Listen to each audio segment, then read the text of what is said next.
नमस्कार साथियों, स्वागत है आप सभी का एक बार फिर से गुरुकुल ऑनलाइन क्लासेस के इस मंच पर, जहां मैं पवन सिंह आप सभी का हार्दिक स्वागत करता हूं।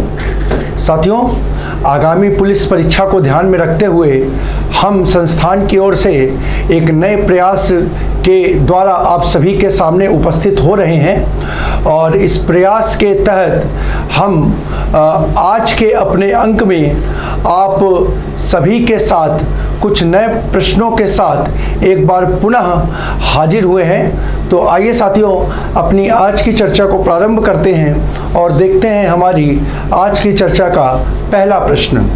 तो साथियों, हमारी आज की चर्चा का पहला प्रश्न वर्णमाला से संबंधित है साथियों, और प्रश्न है हमारा, निम्न में से कंठवर्ण है विकल्प ए ई या श, विकल्प बी आ ह और आह जिसको कि हम विसर्ग के नाम से जानते हैं, विकल्प सी री रा और वाह, और विकल्प डी री सा और ला। तो साथियों ध्यान रखिएगा, इस प्रश्न का सही आंसर होगा विकल्प बी। अगर हम ध्वनियों की बात करें तो साथियों देखिए, उच्चारण स्थान के आधार पर ध्वनियों का वर्गीकरण मुख्यतः निम्नलिखित प्रकार से किया गया है, जो कि होता है कंठ ध्वनि, तालव्य ध्वनि, मूर्धन्य ध्वनि, दंत्य ध्वनि और ओष्ठ ध्वनि। मुख्यतः इन 5 प्रकार से किया गया है, जिसमें से अगर हम चर्चा करें तो कंठ ध्वनि के रूप में आपका देखिए किसका प्रयोग होता है। तो याद रखिएगा, का वर्ग के सभी वर्ण और इसके साथ स्वर आ, हा और आहा, इनका प्रयोग किसके रूप में होता है? कंठ वर्ण के रूप में होता है। इसमें से देखिए आपके पास हमारा आहा और आहा का प्रयोग है, जो कि कैसी ध्वनि हो जाएगी? कंठ ध्वनि हो जाएगी। तो हमारा आंसर साथियों क्या हो जाएगा? आंसर सेकंड हो जाएगा। अगला प्रश्न है हमारा, निम्नलिखित शब्दों में से तद्भव शब्द को पहचानिए। तद्भव शब्द की अगर हम बात करें तो साथियों देखिए, विकल्प है ए घृत, बी अतिन, सी दुग्ध और डी आंसू। तो साथियों, तद्भव शब्दों की अगर हम पहचान की बात करें तो जब हमने आपको तद्भव शब्दों की पहचान बताई थी तो वहां पर एक बिंदु आपके सामने रखा था कि अनुस्वार और अनुनासिक की अगर चर्चा करें तो अनुस्वार का प्रयोग प्रायः तत्सम पदों में तथा अनुनासिक का प्रयोग तद्भव पदों में होता है।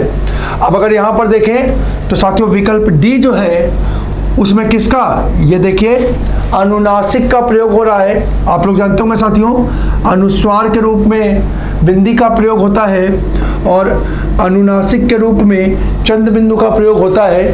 तो यहाँ पर चांद बिंदु है, जो कि किसका? अनुनासिक का स्वरूप है। तो इस कारण से तद्भव का पद हो जाएगा विकल्प डी आंसू। प्रश्न का आंसर होगा हमारा विकल्प डी आंसू, जिसका तत्सम रूप साथियों होगा, तत्सम रूप हो जाएगा अश्रु। हमारा अगला प्रश्न है, यह मेरी पतंग है, रेखांकित का भेद बताइए। अगर बात देखें तो रेखांकित पद यह दिया हुआ है, पूछ रहा है यह निम्न में से किस रूप में प्रयोग हो रहा है। विकल्प ए निश्चयवाचक सर्वनाम, बी अनिश्चयवाचक सर्वनाम, सी निजवाचक सर्वनाम या डी पृष्ठवाचक सर्वनाम। तो साथियों ध्यान रखिएगा, ये यहाँ पर यह शब्द जो है, ठीक है, वो किसका बोध करा रहा है? तो वो पतंग का बोध करा रहा है। यह शब्द जो है वो किसकी? पतंग की निश्चितता का बोध करा रहा है, जिस कारण से यहाँ क्या होगा? विकल्प ए निश्चयवाचक सर्वनाम हो जाएगा। तो इस प्रश्न का आंसर होगा हमारा विकल्प ए। अगले प्रश्न की ओर अगर हम लोग बढ़ें तो हमारा अगला प्रश्न है, निम्न के शब्दों में से विशेषण को पहचानिए। विशेषण की पहचान करनी है। अगर हम देखें तो विकल्प ए सरपंच, बी पांचवा, सी प्रपंच और डी पहुंच। तो साथियों विशेषण की अगर हम चर्चा करें तो विशेषण में यहाँ पर होगा, विशेषण के पद के रूप में प्रयुक्त होगा विकल्प बी पांचवा। साथियों यहाँ पर हम आपके सामने एक पूरक प्रश्न प्रस्तुत कर रहे हैं। आप सभी जानते हैं कि विशेषण के कितने प्रकार होते हैं। तो साथियों विशेषण के 4 प्रकार होते हैं। कितने प्रकार होते हैं? 4 प्रकार होते हैं। कौन कौन से होते हैं? तो साथियों एक होता है गुणवाचक विशेषण, दूसरा होता है संख्यावाचक विशेषण, तीसरा होता है परिमाणवाचक विशेषण और चौथा और अंतिम जो होता है साथियों उसको हम जानते हैं सार्वनामिक विशेषण के नाम से। साथियों आपके लिए प्रश्न यहाँ पर क्या है? आपके लिए प्रश्न यहाँ पर है ये पांचवा शब्द जो विशेषण का है, पांचवा शब्द जो विशेषण का है वो निम्न में से किस विशेषण के रूप में प्रयुक्त होता है? किस विशेषण के रूप में प्रयोग इसका होता है? साथियों आपको कमेंट बॉक्स में इस प्रश्न का आंसर दे करके एक प्रकार से अपनी उपस्थिति को दर्ज कराना है। अगला प्रश्न है वह काम नहीं करता वाक्य में अव्यय पद है, आपको अव्यय बताना है। तो विकल्प देखिए, एक है वह, बी काम, सी नहीं और डी करता। तो अगर हम देखें तो इस वाक्य में साथियों अव्यय पद के रूप में प्रयुक्त होगा सी नहीं। अगर हम चर्चा करें तो देखिए वह का पद जो हो गया वो किसका हो गया? सर्वनाम का पद हो गया।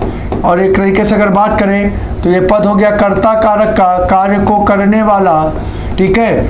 दूसरे पद अगर हम बात करें कर्ता की तो कर्ता आपका क्रियापद हो गया। और अगर हम चर्चा करें काम की तो साथियों काम का जो अर्थ है वो यहाँ पर किस रूप में? कर्म पद के रूप में प्रयुक्त हो जाएगा। किसके रूप में हो जाएगा? कर्म पद के रूप में हो जाएगा। तो इस प्रकार से इस प्रश्न का सही आंसर होगा विकल्प सी नहीं। अगले प्रश्न की ओर हम लोग बढ़ते हैं। हमारा अगला प्रश्न है कबीर कल बहुत सुंदर दिख रहा था। उपरोक्त वाक्य में रेखांकित शब्द व्याकरण की दृष्टि से क्या है? अगर हम देखें साथियों तो यहाँ पे रेखांकित पद क्या है? तो रेखांकित पद सुंदर है। और यहाँ पर देखिए सुंदर शब्द जो होता है वो किसी भी पद की किसके लिए? विशेषता बताने के लिए प्रयुक्त होता है। और वह पद जो विशेषता बताता है साथियों उसको हम किस नाम से जानते हैं? हम सभी परिभाषा के रूप में और विगत अंकों में इसकी चर्चा कर चुके हैं कि विशेषता बताने वाला पद क्या कहलाता है? विशेषण कहलाता है। तो इस प्रश्न का आंसर हो जाएगा साथियों डी विशेषण। अगला प्रश्न देखते हैं। हमारा अगला प्रश्न है रीति का बहुवचन दिए गए विकल्पों में से कौन सा है? रीति का बहुवचन दिए गए विकल्पों में कौन सा है?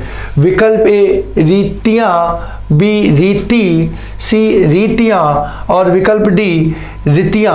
तो अब यहाँ पर देखिए साथियों वर्तनी से संबंधित आपकी अशुद्धि होने की संभावना है। आप सबको मालूम है कि रीति का जो आपका बहुवचन पद होगा वो रीतियां होगा। अब यहाँ पर देखिए ये भी रीतियां लिखा है, ये भी रीतियां लिखा है, ये भी रीतियां लिखा है, लेकिन अब क्या है यहाँ पर एक पद की वर्तनी क्या है? शुद्ध है और वो शुद्ध वर्तनी आपको आनी चाहिए। तो साथियों ध्यान रखिए रीतियां की शुद्ध वर्तनी होती है इस प्रकार से जिसमें रा के साथ दीर्घ और ता के साथ लघु का प्रयोग होता है। और ये विकल्प आपको मिल रहा है विकल्प सी में। तो इस प्रकार से हमारा सही आंसर हो जाएगा विकल्प सी, रीति का बहुवचन रीतियां हो जाएगा। अगले प्रश्न की ओर हम लोग बढ़ते हैं। तो अगला प्रश्न है हमारा दीर्घायु हो वाक्य किस प्रकार का वाक्य है? विकल्प ए विधानवाचक वाक्य, बी इच्छार्थक वाक्य, सी प्रश्नवाचक वाक्य या डी आज्ञार्थक वाक्य। तो साथियों ध्यान रखिएगा दीर्घायु हो का मतलब हम अपने मन की इच्छा को व्यक्त कर रहे हैं। किसी को आशीष देने का भाव अथवा किसी को अभिशाप देने का भाव यदि वाक्य में प्राप्त होता है तो साथियों ऐसे वाक्य किसके अंतर्गत जाते हैं? ऐसे वाक्य इच्छार्थक वाक्य के अंतर्गत जाते हैं, जो कि दिया हुआ है विकल्प बी में। इसलिए इस प्रश्न का सही आंसर होगा विकल्प बी। अगले प्रश्न को देखते हैं। अगला प्रश्न है हमारा साथियों, संयोजक चिन्ह का एक और नाम है। ठीक है, अगर हम देखें तो विकल्प ए कोष्ठक, विकल्प बी काकपद, विकल्प सी सामासिक चिन्ह और विकल्प डी अवतरण चिन्ह। तो साथियों ध्यान रखिएगा, इस संयोजक को ही हम लोग कहीं कहीं योजक चिन्ह के रूप में भी प्रयोग करते हैं, योजक चिन्ह के रूप में भी जानते हैं। और साथियों अगर आप थोड़ा सा अपना दिमाग को क्या करें, थोड़ा सा अपने दिमाग पर बल दें और थोड़ा सा सोचने का प्रयास करें, तो ऐसी चर्चा हमने समास में कर रखी है। यानी योजक चिन्हों का प्रयोग हम लोग समास में देखते थे। साथियों यहाँ पर मैं आपसे एक प्रश्न और करना चाहूंगा कि किस समास में योजक चिन्ह का प्रयोग देखने को मिलता था, ये आप हमें कमेंट बॉक्स में बताएं। तो अगर समास में इसका प्रयोग होता था तो योजक या संयोजक चिन्ह को किस नाम से? सामासिक चिन्ह के नाम से भी पुकार सकते हैं, यानी इसे सामासिक चिन्ह के नाम से भी जाना जाता है। तो इसका आंसर हो जाएगा हमारा विकल्प सी, सामासिक चिन्ह। अगला प्रश्न है हमारा सवै दिन होत न एक समाना, लोकोक्ति का अर्थ क्या होगा? विकल्प ए समय परिवर्तनशील है, विकल्प बी समय अपरिवर्तनशील है, विकल्प सी समय बेकार है और डी समय पर ना पहुंचना श्रेयस्कर है। तो साथियों ध्यान रखिएगा, सवै दिन होत न एक समाना, अगर हम इसका मीनिंग निकालने का प्रयास करें तो हम बोल सकते हैं, बहुत आसानी से इसका अर्थ मिल रहा है कि दिन जो होते हैं वो हमेशा एक जैसे नहीं आते, दिन जो हमेशा एक जैसे नहीं होते, यानी दिन जो होते हैं वो बदलते रहते हैं। कभी मानो के अच्छे दिन होते हैं तो कभी बुरे दिन होते हैं। अगर हमारा बुरा समय है तो हमें ये मान करके नहीं चलना चाहिए कि हमारा समय हमेशा ही खराब रहेगा। हमको अपने कर्मों को करते रहना चाहिए, एक ना एक दिन तो होगा जब हमारे बुरे दिन क्या अच्छे दिनों में परिवर्तित होंगे। और इसी प्रकार साथियों जब हमारा बहुत अच्छा समय चल रहा हो तो हमें किसी भी प्रकार की किसी के प्रति हीन भावना या दुर्भावना से कोई कार्य करना नहीं चाहिए, क्योंकि उस समय अपने अच्छे समय में मानव को इस बात का ध्यान रखना चाहिए, इस बात की फिक्र होनी चाहिए कि ये दिन कभी भी हमेशा एक जैसे नहीं रहेंगे। आज हमारा अच्छा दिन है, किसी का खराब दिन है, तो आने वाले समय में हो सकता है उसका अच्छा दिन और हमारा खराब दिन भी आएगा। तो अच्छे दिनों में दूसरे के प्रति सद्व्यवहार करना और बुरे दिनों में धैर्यपूर्वक अपने कर्म को करना, यही मानव के एक लक्ष्य होना चाहिए, एक ध्येय होना चाहिए। तो हम यहाँ पर देखें, सभी दिन होत ना एक समाना, सभी दिन एक समान नहीं होते। इसका मतलब क्या होता है? इसका मतलब बन जाएगा विकल्प ए, समय परिवर्तनशील होता है। तो इस प्रश्न का आंसर हो जाएगा विकल्प ए, समय परिवर्तनशील है। अगला प्रश्न है हमारा, इस वाक्यांश के लिए एक शब्द को चुनिए। वाक्यांश की चर्चा हमें करनी है, जिसे वाणी व्यक्त ना कर सके उसे कहते हैं विकल्प ए अनिवचनीय, विकल्प बी अनिर्वचनीय, विकल्प सी अनिर्वाचनीय और विकल्प डी अनिर्वचनीय। तो साथियों यहाँ पर इस प्रश्न का सही उत्तर होगा विकल्प डी अनिर्वचनीय। यहाँ पर साथियों मैं आपको पुनः एक प्रश्न पूरक के रूप में दे रहा हूँ। आपको यहाँ पर बताना है कि ये अनिर्वचनीय का जो पद है ये किस प्रकार से टूटेगा, या दूसरे शब्दों में कहें तो यहाँ पर कौन सी संधि होगी। ठीक है, इस पद को आपको तोड़ करके इसकी संधि या इस पद को आपको क्या करना है, इस पद को तोड़ करके आपको हमें बताना है। तो इस प्रकार से इस प्रश्न का आंसर होगा विकल्प डी। अगला प्रश्न है हमारा, इनमें जल का समानार्थी शब्द कौन सा नहीं है? विकल्प ए ए पानी, बी नल, सी नीर या डी अम्बु। तो साथियों सभी जानते हैं कि जल का पानी, नीर और अम्बु पर्यायवाची होता है। तो जो इस प्रश्न का सही आंसर होगा विकल्प बी, नल जो होता है वो जल का पर्यायवाची नहीं होता है। अगला प्रश्न है, हिंदी भाषा में कितनी बोलियां हैं? हिंदी भाषा में कितनी बोलियां हैं? तो साथियों विकल्प ए 15, बी 25, सी 18 और डी 22। तो साथियों ध्यान रखिएगा, हिंदी भाषा में प्रयुक्त बोलियों की संख्या विकल्प सी 18 है। कितनी है? 18 प्रकार की बोलियों का प्रयोग हिंदी में होता है। ठीक है, तो इस प्रश्न का सही आंसर हो जाएगा विकल्प सी। साथियों यहाँ पर एक पूरक प्रश्न मैं और डालना चाहूँगा कि ये जो बोलियां हैं जिनकी संख्या कितनी है? जिनकी संख्या 18 है, इनको कितनी उपभाषाओं में बांटा गया है? कितनी उपभाषाओं में बांटा गया है? ये आपके सामने प्रश्न है, कितनी उपभाषाओं में बांटा गया है। अगले प्रश्न को देखते हैं। हमारा अगला प्रश्न है, इनमें से कौन सा भक्तिकालीन कवि नहीं है? भक्तिकालीन कवि नहीं है। विकल्प ए बिहारी, विकल्प बी सूरदास, सी कबीरदास, डी तुलसीदास। तो साथियों ध्यान रखिएगा, सूर कबीर और तुलसी ये तीनों भक्त काल के कवि हैं। इस प्रश्न का सही आंसर होगा विकल्प ए बिहारी। बिहारी जो है वो भक्ति काल के नहीं, बल्कि इनका संबंध रीति काल से है। किससे है? रीति काल से है। तो ये आप ध्यान रखिएगा, बिहारी रीतिकालीन कवि है। अगर हम बात करें तो साथियों ध्यान रखिएगा, भक्ति काल के बारे में अगर मैं आपको बताऊं तो भक्ति काल जो होता है इसको हिंदी साहित्य का स्वर्ण काल कहा जाता है। हिंदी साहित्य का स्वर्ण काल कहा जाता है। भक्ति काल को हिंदी साहित्य का स्वर्ण काल कहा जाता है। ठीक है, यह भी पूछा जा सकता है कि किस काल को हिंदी साहित्य का स्वर्ण काल कहा जाता है। तो ध्यान रखिएगा, भक्ति काल को हिंदी साहित्य का स्वर्ण काल कहा जाता है। और साथियों भक्ति काल की अगर हम बात करें तो भक्ति काल का विभाजन मुख्यतः दो शाखाओं के रूप में मिलता है।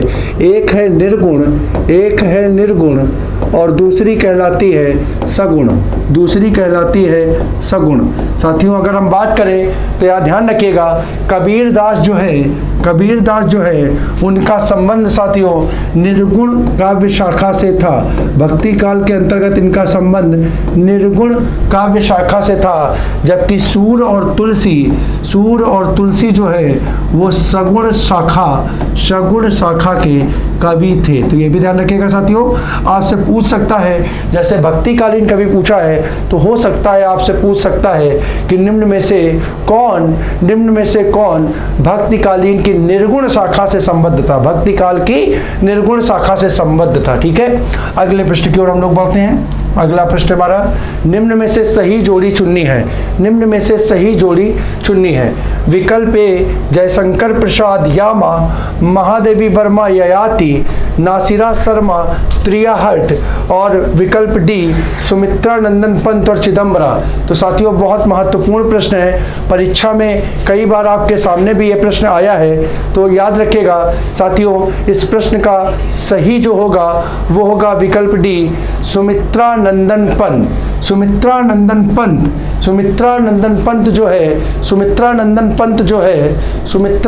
पंत जो है उनकी कृति का नाम चिदम्बरा है। उनकी कृति का नाम क्या था? चिदम्बरा था। साथियों अगर हम चर्चा करें तो यहाँ पर यामा कृति जो है वो जयशंकर प्रसाद की ना होकर के किसकी होगी? वो कृति साथियों महादेवी वर्मा की होगी। ठीक है, महादेवी वर्मा की होगी। ठीक है, अगर हम चर्चा करें साथियों ययाति पुस्तक की बात करें तो साथियों ध्यान रखिएगा, ययाति पुस्तक के रचनाकार महादेवी वर्मा नहीं है, बल्कि ययाति पुस्तक की रचना हमारी की थी विष्णु सखा राव ने, विष्णु सखा राव ने, ठीक है, विष्णु सखा राव की रचना है ययाति। साथियों अगर हम अपने अगले विकल्प को देखें तो हमारी अगली रचना है त्रियाहट, त्रियाहट। और त्रियाहट की अगर हम बात करें तो याद रखिएगा, त्रियाहट की अगर हम चर्चा करें तो याद रखिएगा, त्रियाहट को लिखने वाली जो कवित्री थी या लेखिका थी उनका नाम था मैत्रेयी पुष्पा, मैत्रेयी पुष्पा। साथियों पुष्पा शब्द जो है वो वर्तमान में हम लोगों के मध्य में बहुत प्रचलित है। इसका हम लोग प्रयोग विभिन्न रूपों में भी करते हैं। आप लोग जानते होंगे पुष्पा शब्द की वर्तमान में क्या प्रासंगिकता है, ठीक है, मैत्रेयी पुष्पा, ठीक है। तो इस प्रकार से इस प्रश्न का सही आंसर हुआ सुमित्रा नंदन पंत, जिनकी रचना क्या थी, चिदंबरा थी, चिदंबरा थी, ठीक है। अगला क्वेश्चन देखते हैं। अगला क्वेश्चन है क्रिया ज्ञात करनी है, दिए गए वाक्य में से क्रिया ज्ञात करनी है आपको, क्रिया किस रूप में प्रयोग हुई है। तो हमारा वाक्य है अजीब उलझन को तुम सुलझाओ, अजीब उलझन को तुम सुलझाओ। विकल्प ए अकर्मक क्रिया, बी सकर्मक क्रिया, सी प्रेरणार्थक क्रिया और डी द्विकर्मक क्रिया। तो साथियों देखिए यहाँ पर इस प्रश्न को थोड़ा सा अगर ध्यानपूर्वक पढ़ें, थोड़ा सा ध्यानपूर्वक पढ़ें तो आपको यहाँ पर एक चिन्ह दिखाई दे रहा होगा, को चिन्ह दिखाई दे रहा होगा। और साथियों को जो होता है ये चिन्ह कारक विभक्ति से संबंधित होता है और हम सभी जानते हैं को चिन्ह का प्रयोग किस कारक के रूप में होता है। तो साथियों को चिन्ह का प्रयोग कर्म कारक के रूप में होता है। यानी यहाँ पर को चिन्ह का प्रयोग किसके लिए हुआ है, तो को चिन्ह का प्रयोग उलझन के लिए हुआ है, उलझन के लिए हुआ है। और अगर उलझन के लिए है तो उलझन का जो पद है वो यहाँ पर किस कारक के रूप में होगा, कर्म कारक के रूप में होगा। और साथियों देखिए अगर यहाँ पर कर्म कारक मिल गया, कर्म कारक मिल गया तो इसका मतलब यहाँ पर यह हुआ कि यहाँ पर वाक्य में क्रिया किसके साथ आ रही है, क्रिया कर्म के साथ आ रही है, क्रिया कर्म के साथ में प्रयुक्त हो रही है। और अगर कर्म क्रिया के साथ या क्रिया कर्म के साथ प्रयुक्त होता है तो ऐसे वाक्यों में साथियों कौन सी क्रिया होती है, हम सभी बता सकते हैं सकर्मक क्रिया होती है। अगर सकर्मक को देखें तो यहाँ पे सा उपसर्ग है और दूसरा पद कर्मक बनता है और सा उपसर्ग के रूप में कहीं आता है तो उसका मतलब होता है साथ। अगर हम बात करें तो देखिए इसकी मीनिंग ही हो गई कर्म के साथ जो क्रिया प्रयुक्त हो उसे हम किस नाम से जानते हैं, सकर्मक के नाम से जानते हैं। तो यहाँ प्रयुक्त क्रिया कैसी हो जाएगी साथियों, विकल्प बी सकर्मक क्रिया हो जाएगी। अगले प्रश्न की ओर बढ़ते हैं। अगला प्रश्न हमारा है दिए गए वाक्य में क्रिया को ज्ञात करना है। फिर से आपके सामने क्रिया का प्रश्न है। वाक्य आपका दिया है विद्यार्थी ने पुस्तक से देखकर उत्तर दिया, विद्यार्थी ने पुस्तक से देखकर उत्तर दिया। विकल्प हम देखते हैं नाम धातु क्रिया, बी संयुक्त क्रिया, सी पूर्वकालिक क्रिया और डी अकर्मक क्रिया। साथियों अगर देखिए तो यहाँ पर अगर हम देखें तो यहाँ पर एक क्रिया के रूप में किसका देखकर प्रयोग हो रहा है और दूसरी क्रिया के रूप में किसका उत्तर दिया। यानी यहाँ पर कितने दो क्रियाएं प्रयोग हुई, कैसी प्रयोग हुई, दो क्रियाएं प्रयोग हुई। अब साथियों देखिए हमने आपको पहचान बता रखा था कि अगर कभी किसी वाक्य में क्रिया के साथ कर प्रत्यय का प्रयोग हो, क्रिया के साथ किसका हो, कर प्रत्यय का प्रयोग हो, तो ऐसी क्रिया क्या कहलाती है, ऐसी क्रिया साथियों पूर्वकालिक क्रिया कहलाती है। यहाँ पर आप देख पा रहे हैं कि यहाँ पर देखना जो क्रिया है उसमें ना को हटा करके किसका कर प्रत्यय का प्रयोग कर दिया गया है और पद हमारा देख कर बना दिया गया है। और अगर देख कर पद यहां बन गया तो यहां हमारी क्रिया हो जाएगी विकल्प सी। इस प्रश्न का आंसर होगा सी पूर्वकालिक क्रिया। अगले प्रश्न की ओर हम लोग बढ़ते हैं। अगला प्रश्न है हमारा अवगुंठन का अर्थ है। पर्यायवाची का प्रश्न आपके सामने आ गया। अवगुंठन का क्या अर्थ होता है, विकल्प ए घूंघट, बी अंगूठा, सी गांठ बांधना या डी गूंथना। तो साथियों ध्यान रखिएगा अवगुंठन एक बहुत महत्वपूर्ण पर्यायवाची के रूप में प्रयुक्त होने वाला पद है। परीक्षा के दृष्टिकोण से बहुत महत्वपूर्ण प्रश्न है जिसका सही आंसर होगा विकल्प ए घूंघट। घूंघट का शाब्दिक अर्थ अवगुंठन भी होता है या अवगुंठन को घूंघट के नाम से भी जानते हैं। अगले प्रश्न की ओर अगर हम लोग बढ़ते हैं तो देखते हैं ऐषणा का अर्थ क्या है। फिर से साथियों पर्यायवाची का हमारे सामने प्रश्न प्रस्तुत है। विकल्प की अगर हम चर्चा करें तो विकल्प कह रहा है ए घृणा, बी अनिच्छा, सी अभिलाषा या डी उपर्युक्त में से कोई नहीं। साथियों ध्यान रखिएगा ऐषणा शब्द जो होता है, ऐषणा शब्द का सही अर्थ या पर्यायवाची होता है अभिलाषा। ठीक है। अगले प्रश्न की अगर हम बात करें तो है दैवज्ञ का अर्थ है, फिर से पर्यायवाची का एक क्वेश्चन है हमारे सामने, पर्यायवाची प्रश्नों को लेकर के हम उपस्थित हैं। विकल्प ए देवता, बी ज्योतिषी, सी किन्नर और डी गंधर्व। तो ध्यान रखिएगा साथियों, ज्ञापद, अगर ज्ञापद को हम देखें तो प्रत्यय के रूप में अगर कहीं ज्ञा का प्रयोग होता है तो उसका मतलब जानकार होता है। क्या होता है? जानकार। और इन सारे पदों में अगर हम देखें तो जानकार और किससे संबंधित, तो देव शब्द दिया, यानी देवताओं से संबंधित जानकारी या देवताओं की पुस्तकों या उनके ज्ञान से संबंधित जानकारी रखने वाला अगर इनमें से बात करें तो वो हो जाएगा बी ज्योतिषी। तो दैवज्ञ का आंसर होगा, दैवज्ञ का सही अर्थ होगा ज्योतिषी, जो कि है विकल्प बी में। तो इस प्रकार से बी हमारे इस प्रश्न का सही आंसर होगा। नेक्स्ट क्वेश्चन है जानने की इच्छा रखने वाला के लिए एक शब्द होगा। विकल्प ए जिजीविषा, बी जिज्ञासु, सी जिज्ञासा, डी ज्ञातज्ञ। तो देखिए जानने की इच्छा, अगर साथियों सिर्फ इतना पद होता, इच्छा होता, तो हम क्या बोल सकते थे? जिज्ञासा बोल सकते थे। किसी चीज को जानने की इच्छा क्या कहलाती है? जिज्ञासा कहलाती है। लेकिन हमने बोला रखने वाला, तो यानी ये किससे संबंधित हो गया? व्यक्ति से संबंधित हो गया। तो यहां पर इस प्रश्न का सही आंसर हो जाएगा विकल्प बी जिज्ञासु। जिज्ञासु मतलब हो जाएगा कुछ जानने की इच्छा रखने वाला, कुछ जानने की इच्छा रखने वाला। अगला प्रश्न है साथियों हमारा, किं कर्तव्य विमूढ़ शब्द का सही अर्थ क्या है? विकल्प है जिसे अपने कर्तव्य का बोध ना हो, बी जिसे यह सूझना पड़े कि अब क्या करना चाहिए, सी जो कर्तव्य के प्रति सचेत हो और डी जो कर्तव्य से विमुक्त हो। तो साथियों किम कर्तव्य विमूढ़ का मतलब होता है जिसे अपने कर्तव्य के बारे में जानकारी ना हो, अर्थात इस प्रश्न का सही आंसर होगा विकल्प ए जिसे अपने कर्तव्य का बोध का मतलब जानकारी ही होता है, जानकारी ना हो। तो इस प्रश्न का सही आंसर हो जाएगा विकल्प ए। अगला प्रश्न है हमारा, निम्नलिखित में से कौन सा विलोम युग्म त्रुटिपूर्ण है? कौन सा विलोम युग्म त्रुटिपूर्ण है? विकल्प ए क्षर अक्षर, बी समास व्यास, डी स्वल्पायु चिरायु और डी आहार निराहार। तो साथियों अगर हम पद की चर्चा करें तो देखिए यहाँ पर हम जानते हैं कि आ उपसर्ग का प्रयोग करके हम किसी भी पद का क्या विपरीतार्थक शब्द बनाते हैं, तो ये हमारा आंसर नहीं होगा। समास का उपयुक्त विपरीतार्थक पद जो होता है वो व्यास होता है, तो ये भी हमारा आंसर नहीं होगा। इस पद को देखें तो साथियों कह रहा है अल्पायु का चिरायु। अगर इस पद को देखेंगे तो चिरायु का मतलब होता है लंबी उम्र वाला, लंबी उम्र वाला, और अल्प का मतलब होता है कम आयु वाला। तो स्वल्पायु का विपरीतार्थक भी चिरायु हो जाएगा, यानी ये भी आंसर हमारा नहीं होगा। बचा क्या हमारा?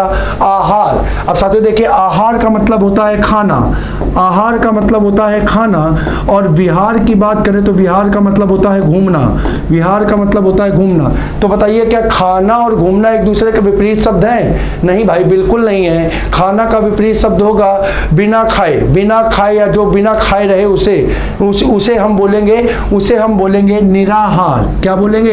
निराहार। तो ध्यान रखिएगा आहार का जो विपरीत शब्द होगा वो निराहार होगा, ना कि विहार। तो इस प्रकार से इस प्रश्न का सही त्रुटिपूर्ण युग्म जो होगा विकल्प डी आहार और विहार। आहार और विहार ना होकर के होता है आहार का निराहार। अगला प्रश्न साथियों हमारा, अगला प्रश्न है कौन सा विलोम युग्म, फिर से हमसे प्रश्न पूछा त्रुटिपूर्ण की ही चर्चा कर रहा है, त्रुटिपूर्ण की चर्चा कर रहा है। विकल्प ए आमिष का सामिष, बी आधार का आधे, सी विनत का उद्दत और डी विपत्ति का संपत्ति। तो साथियों ध्यान रखिएगा अगर हम बात करें आमिष, तो आमिष का मतलब क्या होता है? आमिष का मतलब होता है साथियों मांस को खाने वाला, मांस को खाने वाला, यानी मांसाहारी जो होगा उसे हम क्या बोलेंगे? उसे हम बोलेंगे आमिष। अगर हम साथियों बात करें यहाँ शामिष, तो जरा फिर से देखिए यहाँ पर उपसर्ग के रूप में सा का प्रयोग हुआ और यहाँ पर मूल पद फिर से क्या बन गया? आमिष ही बन गया। तो देखिए यहाँ पर भी आमिष पद अगर आ गया और सा का मतलब होता है साथ में, तो ये देखिए ये सामिष पद भी हो गया मांस खाने वाले के साथ से संबंधित, यानी ये इसका विपरीतार्थक पद नहीं होगा बल्कि इसके साथ में ही प्रयुक्त पद हो जाएगा। अगर हम इसके अगर क्या करें, अगर हम इसके विलोम शब्द की बात करें तो इसी प्रकार से ध्यान रखिएगा, आमिष का विलोम सामिष ना बन के क्या बनेगा, निरामिष बनेगा। क्या बनेगा, निरामिष बनेगा। तो यहाँ पर ये हमारा युग्म जो है वो त्रुटिपूर्ण है, इसलिए यही हमारा आंसर होगा। इस प्रश्न का आंसर होगा हमारा विकल्प ए, आमिष का निरामिष हो जाएगा। बाकी के तीनों जो हैं वो विलोम युग्म जो हैं वो सही है, ठीक दिए हुए हैं। अगले प्रश्न की हम लोग चर्चा करें तो हमारा अगला प्रश्न साथियों है, अष्टछाप के कवि नहीं है। यह प्रश्न साथियों हम अपने पूर्व अंक में करा चुके हैं। आशा करते हैं कि आप सभी हमारे व्यूवर्स जो हैं इस प्रश्न का सही उत्तर दे पाएंगे। तो साथियों इस प्रश्न का सही उत्तर होगा विकल्प, बोलो भाई क्या होगा, अष्टछाप का कवि नहीं होगा। आंसर होगा विकल्प ए, नाभा दास। ठीक है, नाभा दास जो है वो अष्टछाप के कवि नहीं है, अष्टछाप के कवि नहीं है, बल्कि इनका संबंध जो है वो राम भक्ति शाखा से है। किससे है, राम भक्ति शाखा से है। ठीक है, राम भक्ति शाखा से ये संबद्ध कवि है। कौन, नाभा दास। साथियों नाभा दास की दो बहुत चर्चित रचनाएं हैं जो अभी विगत परीक्षा में पूछी गई थी। तो ध्यान रखिएगा, नाभा दास की एक बहुत चर्चित रचना है जिसका नाम है भक्तमाल। भक्तमाल, ठीक है, परीक्षा में अभी विगत जो टेट की परीक्षा हुई थी उसमें इस रचना को पूछा गया था कि ये जो भक्तमाल रचना है ये किस कवि के द्वारा लिखी गई रचना है। तो ध्यान रखिएगा भक्तमाल का संबंध किससे है, नाभा दास से है, और ये किस शाखा के है, तो राम भक्ति शाखा के ये कवि है। तो साथियों इस प्रकार से हमारी आज की जो चर्चा है वो पूर्ण हुई। आशा करता हूं कि आप सभी आज की चर्चा से लाभान्वित होंगे और आज की चर्चा में जो हमारे द्वारा प्रश्न पर व्याख्या की गई है या हमारे और आपके मध्य जो संवाद स्थापित हुआ है वो परीक्षा के दृष्टिकोण से आप लोगों के लिए उपयोगी सिद्ध होगा। साथियों हम इसी प्रकार अपने और आपके बीच जो संवाद का कार्यक्रम हम लोग चला रहे हैं उसको यूं ही चलाते रहेंगे, इस आशा के साथ कि आप सभी घर में मस्त रहें, व्यस्त रहें, स्वस्थ रहें और परीक्षा की अपनी तैयारी को इसी प्रकार जारी रखें। आज की चर्चा को यहीं पर विराम देते हैं इस वादे के साथ कि उपस्थित होंगे कुछ और नए प्रश्नों के साथ अपने अगले अंक में। आप सभी को जय हिंद।